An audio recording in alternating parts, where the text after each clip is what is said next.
Muito bem, amiguinhos. Neste vídeo eu vou resolver uma incrível questão de coberturas de tabuleiros que eu encontrei por aí na internet de uma prova da Olimpíada, da seleção é, d- feita lá na Argentina para a Olimpíada Ibero-Americana deste ano, né? E a questão diz o seguinte, que num tabuleiro 5 por 5, né? Então tem aqui um tabuleiro 5 por 5 em algum lugar aqui, por exemplo, aqui assim, né? 5 casinhas, 5 linhas e 5 colunas, né? Tá aqui. Então, num tabuleiro 5 por 5, você coloca peças como as da figura abaixo, né? Tipo assim, esse Lzinho, esse Z aqui do Tetris, né? Cada uma cobrindo 4 casas do tabuleiro, né? Então, por exemplo, assim, né? Sei lá, por exemplo, posso colocar ela bem viradinha assim, né? Talvez, ele vai falar isso no enunciado, em algum momento ali, né? Que eu posso virar, que eu posso girar as peças da maneira que eu sentir que eu precise, né? Enfim. E- Então aí, elas também podem ser sobrepostas, mas cada peça precisa estar inteiramente contida no tabuleiro. Ou seja, de repente eu posso vir em cima dessa peça aqui e colocar uma outra, né? Não necessariamente de cor diferente, mas assim, apenas para destacar, eu posso vir e colocar uma outra peça que ocupe, sei lá, não vou desenhar a peça inteira, mas uma peça que ocupe de repente essas casas aqui, né? Assim, uma pecinha azul assim, sei lá, por cima dessa outra aqui. Enfim. Então, suponha que cada casa do tabuleiro esteja coberta por no máximo 2 peças, ou seja, se eu ponho essa azul aqui, eu ponho essa outra preta aqui, essas casas daqui já não podem ser mais cobertas por nenhuma peça, porque já cada uma tem 2 peças em cima dela, né? É, então, aí o que ele pede é para você achar o número máximo de casas do tabuleiro que podem estar cobertas, né? Bom, enfim, e aí você se pergunta. Será que pode estar com essa configuração aqui com todas as casas cobertas, por exemplo, né?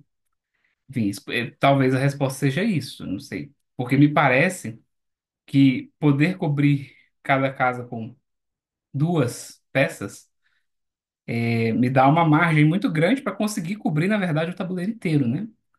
Enfim, não necessariamente isso é verdade, eu não sei. É essa que é a pergunta interessante para nós, né? E aí nós vamos tentar responder. A primeira coisa é que a gente tente fazer de uma maneira bem, bem, bem besta, assim, até vamos economizar a liberdade que o problema oferece, né? A gente pode tentar cobrir com uma peça, assim, sem sobrepor as peças, né? A gente pode ver quantas casas é possível cobrir. Então, você pode fazer uma tentativa assim, né? Você põe uma peça aqui, né? Nessas casinhas aqui. Aí, sei lá, você pode fazer uma configuração bem, bem inocente, assim, né? Você põe outras peças na mesma posição, assim, só rotacionadas, né? Por exemplo, e nas posições análogas aqui do tabuleiro, né? Então, por exemplo, aqui eu estou cobrindo quantas casas? 16, né? 4 em cada peça, sem sobreposição. E aí, se eu tenho 25 ao todo, ainda falta cobrir, né? 9 casas, né? Então tem essa do meio, duas e duas e duas e duas, né? Então faltam 9. 25 menos 16 são 9. E aí, bom, você vai perceber rapidamente que é um pouquinho difícil cobrir a do meio, né? E ao mesmo tempo cobrir essas 8, né? Então, por exemplo, o que eu posso fazer imediatamente é isso aqui, né? Eu posso fazer assim, colocar uma peça azul assim, sobrepondo essa peça preta nessas 2 casas e fazer a coisa análoga para os outros pedaços, né? Então, por exemplo, isso aqui já essa configuração aqui já garantiu para mim que é possível cobrir quase todas as casas, né? Você vê que as casas do bordo estão quase todas cobertas, né? Essas casas aqui do miolinho estão quase todas cobertas. Só faltou essa casa aqui do meio, né? Então, acho o número máximo de casas que pode estar cobertas. Bom, eu sei que 24 é possível cobrir, né? Então é possível das 25 cobrir 24. Esse aqui é um exemplo, né? Essa eu acho que era a parte assim pedestre do problema, digamos, né? Porque a primeira coisa que você tenta fazer para cobrir o máximo possível de casas, assim, a coisa mais inocente que você pode fazer, que é tentar e ver o que acontece, faz você achar um exemplo que já cobre quase tudo, né? Aí, muito provavelmente, o que você tem que ver nesse problema para ele ter graça, né, é que não tem como cobrir tudo, né?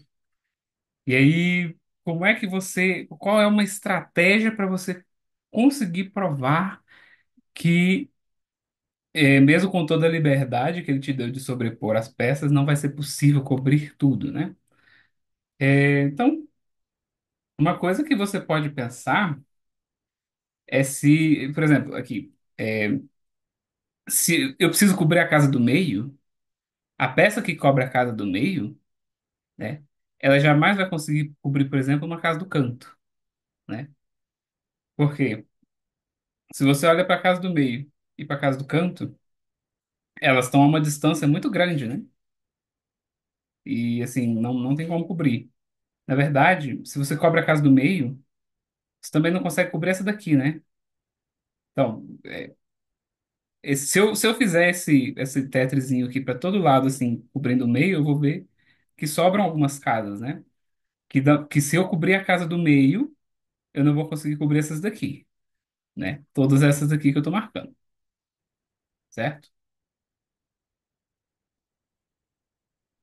Mais ainda, na verdade, você vai observar que quaisquer duas casas, dessas que eu marquei de vermelho aqui, não podem ser cobertas pela mesma peça, né?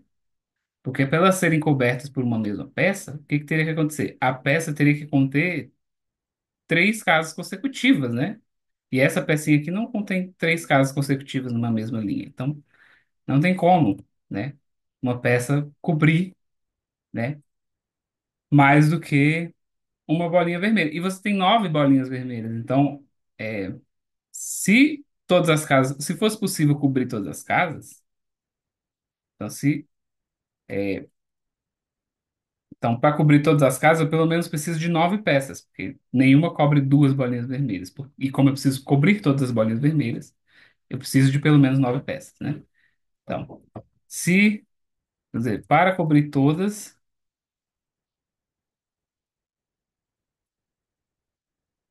para cobrir as vermelhas,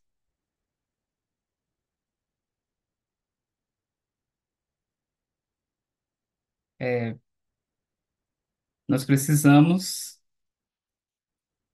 de pelo menos nove peças. Pronto, então deu para anotar isso aqui, né? Agora, o que que acontece também com as outras casas, né? Porque eu posso pensar em outros conjuntos, né?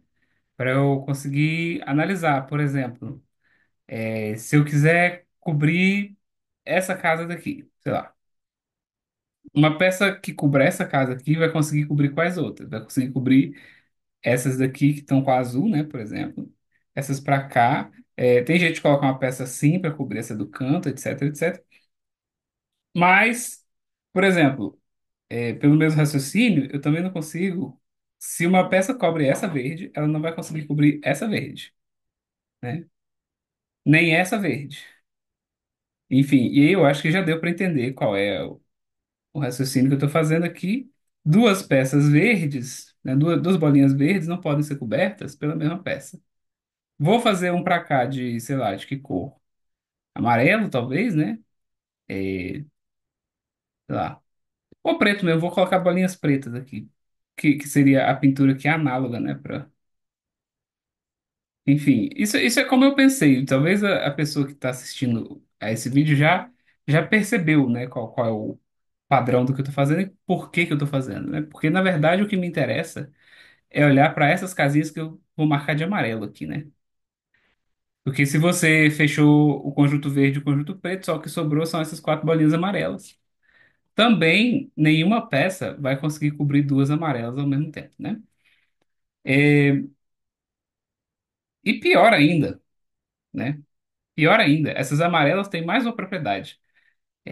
E qualquer peça que você coloque no tabuleiro necessariamente cobre uma das bolinhas amarelas, tá?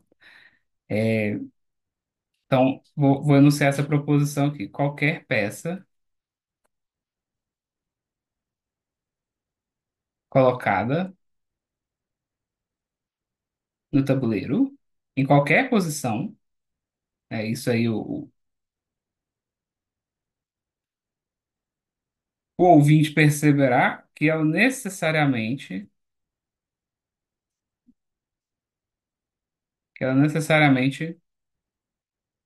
cobre, cobre alguma casa amarela, né? Ela necessariamente cobre alguma casa amarela, né? E agora você junta as duas informações. Se eu tenho pelo menos 9 peças, se são é, 4 casas amarelas, né? Então, o que que vai acontecer? Princípio das casas dos pombos. Eu tenho 4 casinhas amarelas e eu tenho que colocar 9 peças e cada peça vai corresponder à casinha amarela única que ela não escapa de cobrir, né? Então, necessariamente, se eu tentar colocar 9 pedrinhas em 4 copos, né? Vai ter algum copo, pelo princípio das casas dos pombos, que tem pelo menos 3 pedrinhas, né? O que que significa aqui para mim, no meu desenho, um copo ter 3 pedrinhas? Significa que uma das casas amarelas tá coberta por 3 peças diferentes, né? E isso não pode acontecer, né? Logo, é impossível, impossível cobrir tudo. É impossível cobrir tudo e a nossa resposta é possível cobrir todas as casas, exceto pelo menos uma aqui que vai ficar de fora, né? Então a resposta é 24. Eu espero que vocês tenham gostado e até a próxima.